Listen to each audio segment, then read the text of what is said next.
Last week I was reading a book by a man called Vic Johnson, and the title's very interesting. It's called It's Never Too Late and You're Never Too Old. How many of you know that's a good title?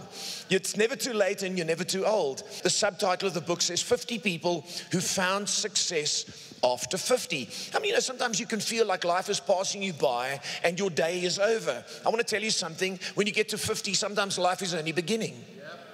And in the book, he talks about 50 people who found success over 50. He talks about Colonel Sanders, who founded Kentucky Chicken.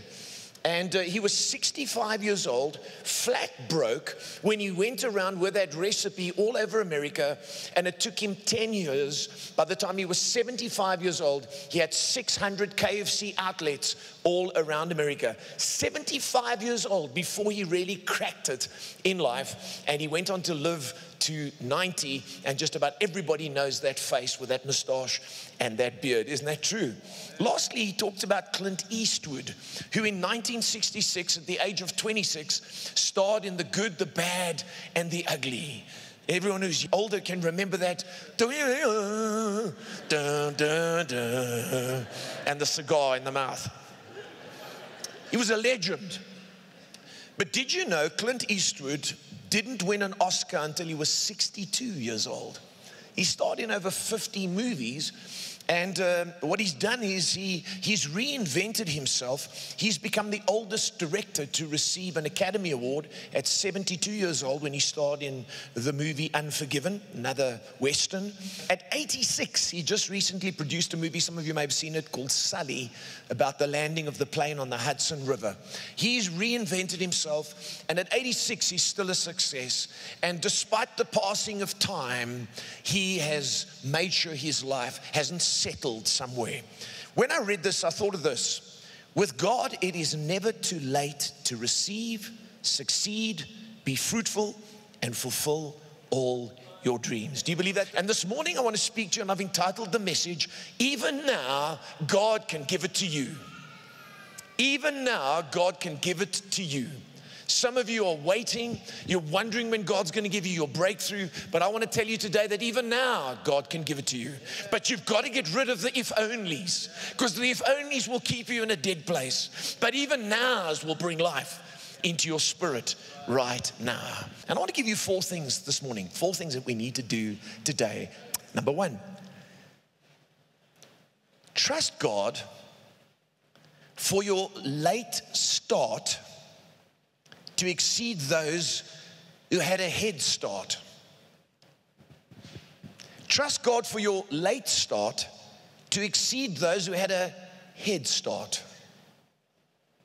How many of you know Peninnah had a head start? She had 10 sons. But Hannah had a late start, but she caught up with someone who had a head start. I believe God can take you beyond those who've overtaken you. Do you believe that? Seems everyone's getting their blessing and you're getting nothing. But God can accelerate you past that if you trust Him. And I was reading about Susan Boyle again. And Susan Boyle was the woman who was not photogenic or marketable.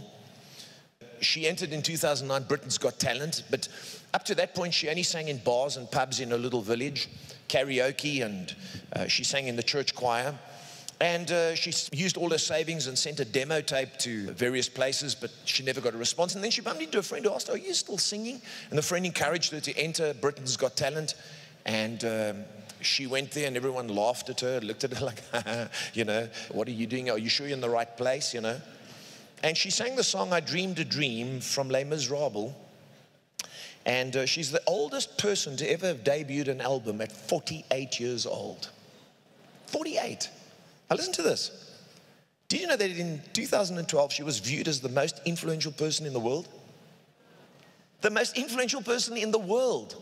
From living in an obscure little village, she's ranked second highest to the Beatles. This late starter not only passed but surpassed other people who were more influential and successful. Her album, "I Dreamed a Dream," was the most pre-ordered album worldwide ever on Amazon. And up to now, she's had 300 million hits on YouTube. In her book, she's a believer, by the way, in her book, "The Woman I Was Born to Be," she says this: "My faith was my backbone. Number 2, worship and pray in your barrenness, trusting God's timing for your fruitfulness. So you mustn't get resentful in your barrenness, in your lack of success, in your lack of breakthrough. You need to worship and pray in your barrenness. That's what that family did. Trusting God's timing for your fruitfulness. The Bible says year after year, they went up to worship and offer sacrifices. Listen to me today. Division did not stop their devotion. The friction in the family did not stop their commitment to God.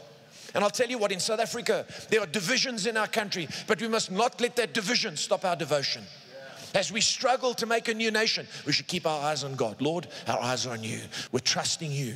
We're going to call on your name. We're going to keep worshiping you. Number 3, never mistake the sympathy of men for the fruitfulness of God.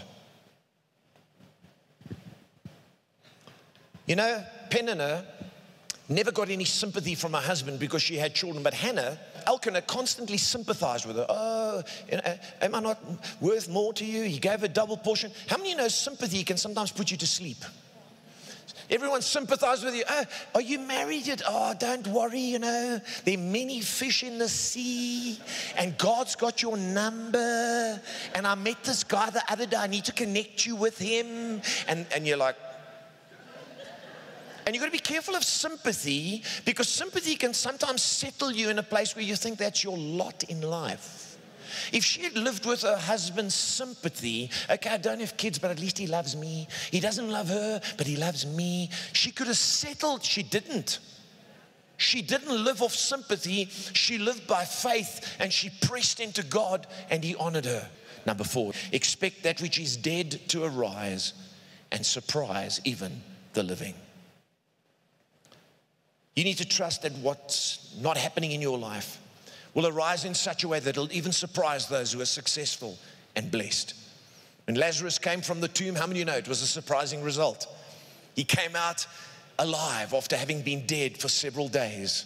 The place where nothing has emerged, that's where God can do something. And you need to trust God that even that which is dead can surprise the living. Isn't that true? And God can do it quickly. We need to trust him.